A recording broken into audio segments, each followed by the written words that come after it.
আসসালামু আলাইকুম। আমি পলিশ ব্লগের পলি বলছি কুষ্টিয়া থেকে। আমার আরেকটি ভিডিওতে আপনাদের সবাইকে স্বাগতম। আপনারা সবাই কেমন আছেন? নিশ্চয়ই ভালো আছেন। আমিও আমার পরিবার আল্লাহর রহমতে ভালো আছি। আজকের ব্লগে আমি ঘরের কাজ শেয়ার করব না। আজকে আমি কিভাবে পুডিং তৈরি করি সেটাই আপনাদের সাথে শেয়ার করব। সবাই আসলে পুডিং তৈরি করতে পারেন, কিন্তু আমি কিভাবে তৈরি করি সেটাই আপনাদের সাথে আজকে শেয়ার করছি। এখানে আমি 2 কাপ দুধ নিয়েছি। 2 কাপ দুধকে জাল করে 1 কাপ করে নিব। 1 কাপের ভিতরে আমি 2 টেবিল চামচ চিনি অ্যাড করব। সাথে আমি কনডেন্স মিল্কও দিয়েছি।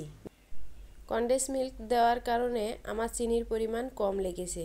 আপনারা যে যেভাবে মিষ্টি খান ঠিক সেইভাবেই দিয়ে নেবেন। অনেকেই কিন্তু মিষ্টি খাবারের ভিতরে লবণ দেন না।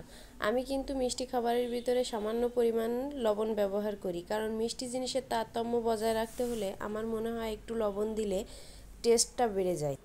আমি আজকে এই বাটিতেই পুডিংটি সেট করব। তাই এই বাটির ভিতরে 2 চামচ চিনি দিয়ে সাথে হালকা পানি দিয়ে ক্যারামেল তৈরি করছি। আমি যেই বাটিতে যখন পুডিং তৈরি করি সেই বাটিতেই ক্যারামেল সেট করে নিই, কারণ তাহলে ঝামেলা হয় না।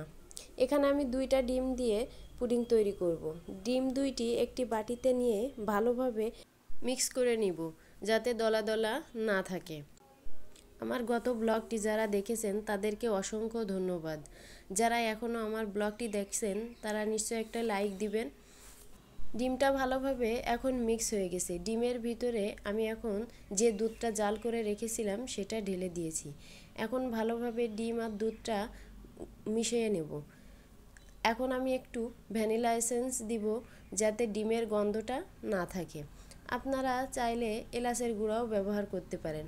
আসলে ভ্যানিলা এসেন্সটা আবার ঘরে ছিল তো, তাই ভাবলাম এটাই আমি দিয়ে দিই। ডিম দুধটি ভালোভাবে মিক্সড হয়ে গেলে এখন আমি যে বাটিতে ক্যারামেল সেট করে রেখেছিলাম সেটার ভিতরেই ঢেলে দিব। আমি এই মিক্সারটা একটি ছাঁকনির সাহায্যে ছেঁকে নিব, যাতে এর ভিতরে যে দুধের সরটা এবং ডিমের ভিতরে যে অবশিষ্ট অংশটি থাকবে সেটা যাতে ওটার ভিতরে না পড়ে। এখন আমি একটা রাইস কুকারের ভিতরে গরম পানি করে নিয়ে তার ভিতরে একটি ছোট রুমাল দিয়ে নিয়েছি।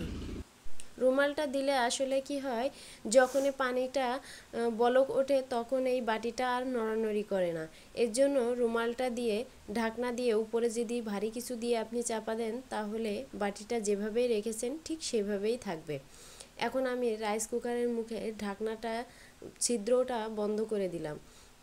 এখন ফিরে আসলাম আমি 30 মিনিট পর। 30 মিনিট পর একটা কাঠি ঢুকিয়ে চেক করলাম, কাঠির মাথায় কিছু আসে নাই। তার মানে এখন আমার পুডিংটা রেডি হয়ে গেছে।